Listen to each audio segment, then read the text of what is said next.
Boa noite, acadêmicos do curso de bacharel em Teologia da Unicesumar, ao nosso professor dessa disciplina de pregação e práticas ministeriais.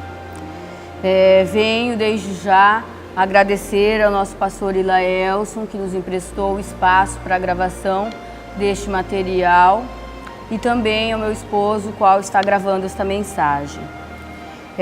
Venho desde já iniciar esta pregação expositiva que se encontra no livro de Êxodo 3, 7 ao 12, cujo tema dessa mensagem: diante do clamor, Deus envia a provisão. Você pode ter certeza que diante do clamor, nosso Deus é um Deus de provisão. Se nós, povo de Deus, clamarmos, com certeza Ele vai ouvir e vai enviar o que precisamos, o que necessitamos. Eu vou ler aqui o texto bíblico-chave, como já falei, é Êxodo 3, 7 ao 12. Disse o Senhor: de fato, tenho visto a opressão sobre o meu povo no Egito, e também tenho escutado o seu clamor por causa dos seus feitores, e sei quanto eles estão sofrendo. 8.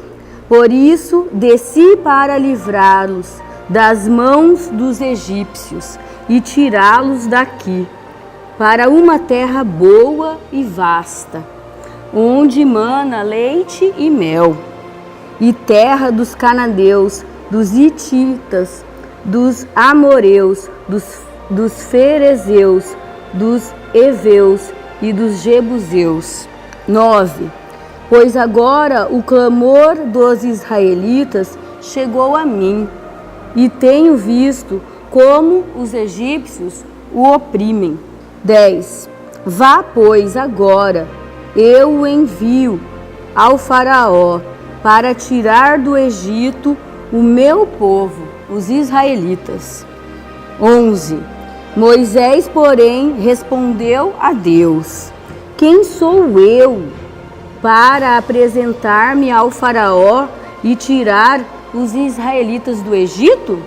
12. Deus afirmou: eu estarei com você. Esta é a prova de que eu sou quem o envia.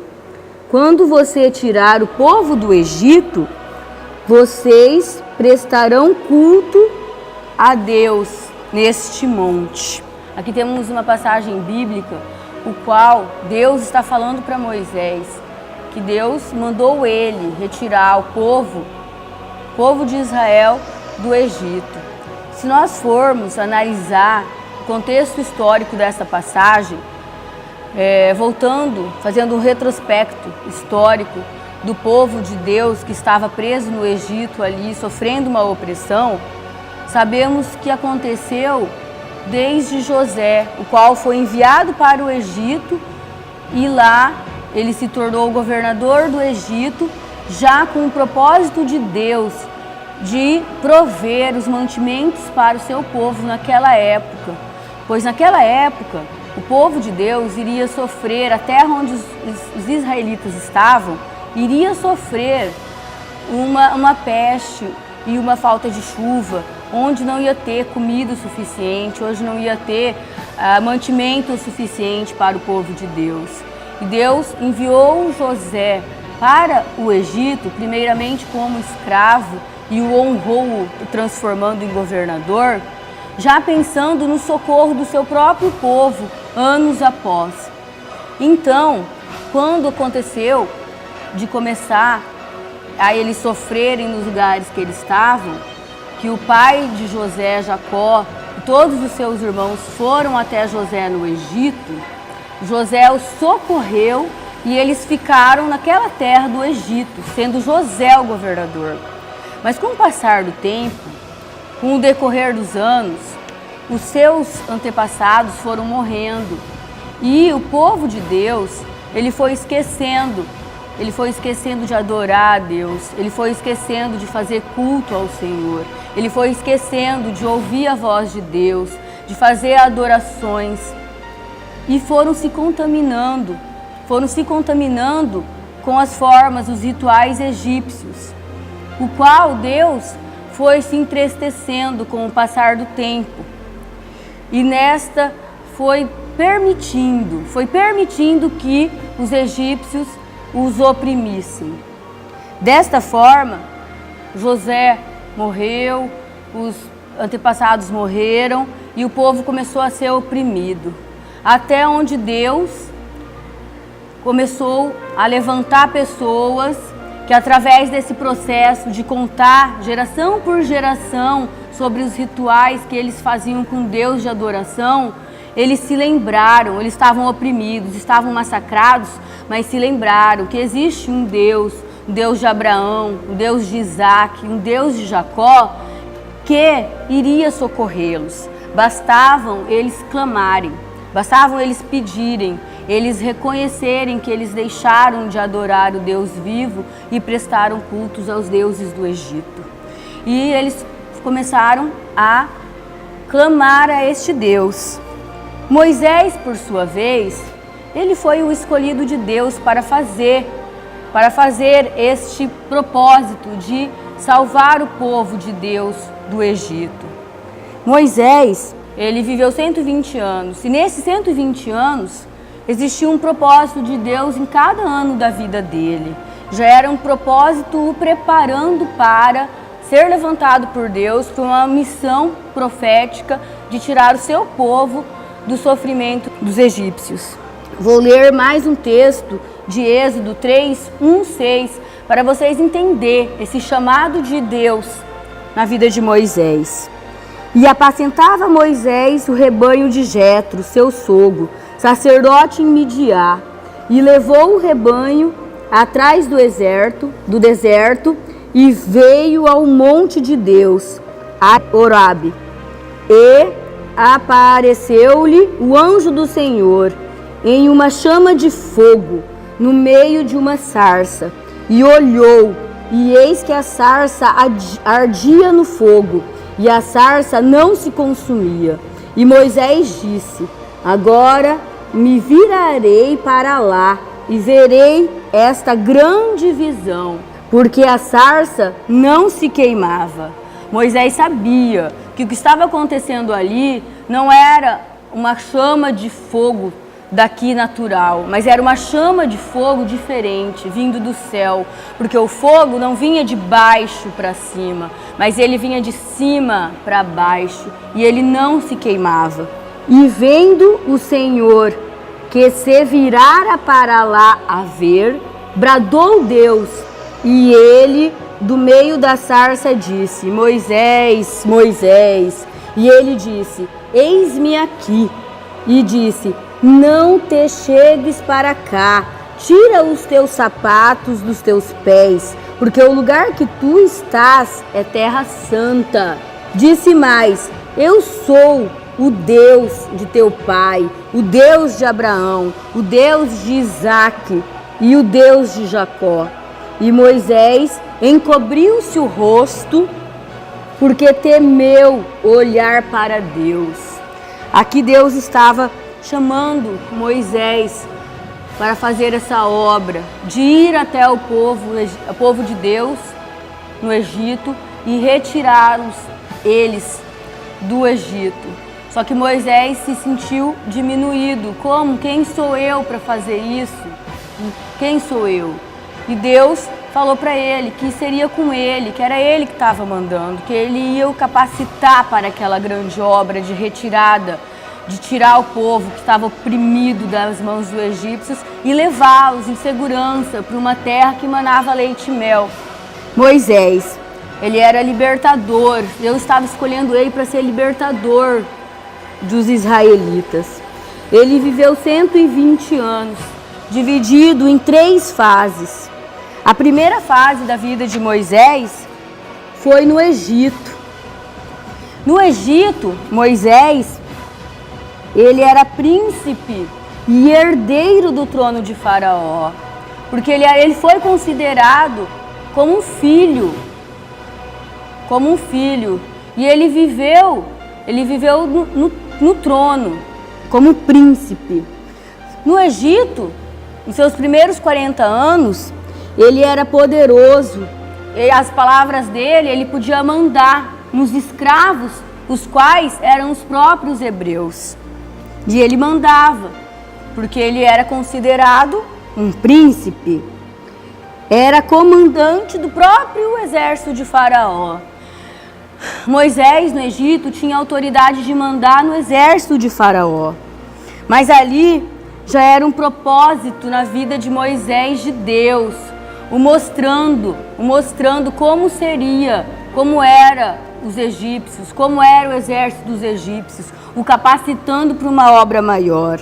Após esses 40 anos, Moisés cometeu um pequeno delito, matou um egípcio. E ao matar o egípcio, ele mesmo se esqueceu que ele era considerado príncipe dos egípcios e lembrou a sua verdadeira identidade de hebreu, de povo de Deus, e se escondeu e fugiu para o deserto de Midian, fugindo da repressão dos egípcios. E lá no deserto, Deus o levou para fazer uma faculdade com Deus. Lá era o local de aprendizado com Deus. Era o lugar onde ele apacentava as ovelhas de seu sogro. E Deus ia modificando o seu caráter. Deus ia fazendo mudanças na vida dele. Um lugar de experiência profunda por Deus, este deserto. E no final, os últimos 40 anos, Deus usou as experiências passadas de Moisés para realizar essa grande obra na vida dele, de tirar, de ser o libertador do povo de Deus, de ter essa honra de ter sido esse libertador. As 3 mensagens da sarça, as 3 mensagens que a gente pode tirar daqui é a humildade que Moisés teve que ter. Moisés precisava entender que nas coisas humildes Deus se fazia presente. Porque não era porque ele era considerado príncipe de Faraó que Deus tinha escolhido ele, mas porque Deus tinha ouvido primeiro o clamor do seu povo. Por isso que Deus o enviou. Não era porque ele era grande, é porque o povo tinha clamado. Porque a palavra do Senhor diz: e se o meu povo, que se chama pelo meu nome, se humilhar e orar e me buscar e se converter dos seus maus caminhos, Ele mesmo ouvirá do céu e sarará a sua terra. Ele enviará o socorro, Ele fará a diferença. A provisão também. Moisés tinha que aprender a provisão. Que Moisés estava aprendendo. Que mesmo no deserto, Deus lhe concedia vitórias. Deus lhe concedia a água. Deus lhe concedia o que ele estava precisando. Eles lhe concediam o que ele estava precisando mesmo. E que ali no deserto, Deus escolheu mudar a sua história e fazer dele um grande homem, o qual hoje, há quantos anos após, estamos aqui falando sobre dele, porque foi um grande homem de Deus. E Moisés também tinha que aprender a surpresa de Deus.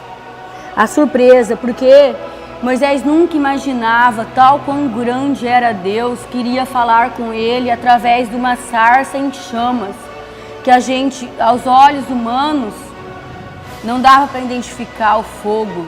E como eu já disse, não era o fogo que consumia de baixo para cima, mas de cima para baixo. Era um fogo diferente, era um fogo que fazia ele acreditar que era Deus falando com ele. E do meio daquele fogo, a voz do Senhor, lhe chamando para aquela grande obra. E sabendo, né, que esse fogo que vem de cima para baixo é o fogo do Espírito Santo, que nos impulsiona a fazer a diferença aqui na terra.